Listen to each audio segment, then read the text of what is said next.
अकोल्यामध्ये मनसे कार्यकर्त्यांनी अमोल मिटकरींची गाडी फोडली। राज ठाकरेंवरील टीकेमुळे मनसैनिक आक्रमक, तर हल्ला राज ठाकरेंच्या आदेशावरूनच मिटकरींचा आरोप।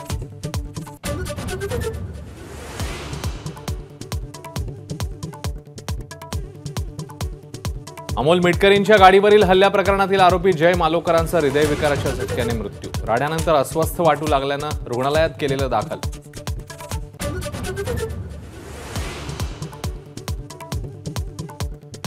मराठा आरक्षण देण्याचा अधिकार राज्य सरकारला नाहीच, मोदींनीच तोडगा काढावा, पाठिंबा देऊ। उद्धव ठाकरेंकडून आरक्षणाचा चेंडू मोदींच्या कोर्टात, तर शिंदेंचा ठाकरेंवर पलटवार।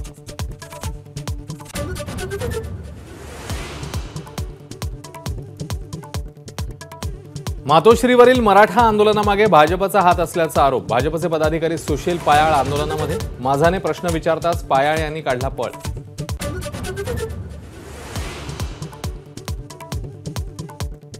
नाव आणि वेश बदलून दिल्लीवारी करताना अजितदादांनी सुरक्षेचे नियम धाब्यावर बसवले का? सुप्रिया सुळेंचा सवाल। तर दादांच्या वेशांतरामुळे अतिरेक्यांनाही प्रेरणा, राऊतांचा टोला। राज्यामध्ये 81,000 कोटींच्या गुंतवणुकीला मंत्रिमंडळ उपसमितीची मंजुरी। मराठवाडा आणि विदर्भात मेगा प्रकल्प उभारणार। आपल्या सुनेचे कान चित्रा वाघ यांनी भरले, विद्या चव्हाण यांचा आरोप। तर मुलगा पाहिजे म्हणून चव्हाण कुटुंबियांकडून सुनेचा छळ, वाघ यांचा प्रत्यारोप। धारावीमध्ये हत्या झालेल्या अरविंद वैश्यच्या अंत्ययात्रेदरम्यान 2 गटात घोषणाबाजी। पोलिसांनी कोम्बिंग ऑपरेशन राबवावं, किरीट सोमय्या यांची मागणी।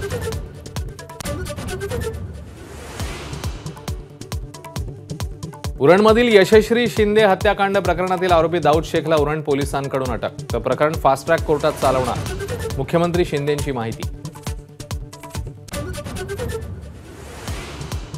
पूजा खेडकर प्रकरणी वायसीएमच्या डॉक्टरांना क्लीन चिट, सूत्रांची माहिती। वायसीएमचे राजेश वाबळेंकडून चौकशीचा सुधारित अहवाल सादर।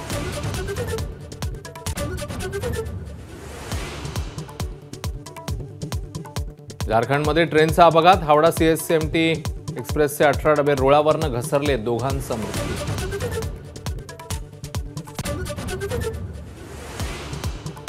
मुसळधार पावसामुळे केरळच्या वायनाडमध्ये भूस्खलन, 116 जणांचा मृत्यू, शेकडो जण अजूनही बेपत्ता असल्याची भीती। राहुल आणि प्रियंका गांधी उद्या घटनास्थळी जाणार।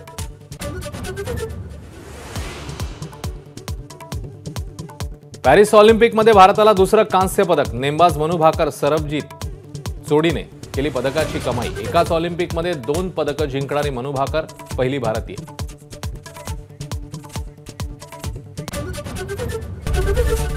एबीपी माझा, उघडा डोळे बघा नीट।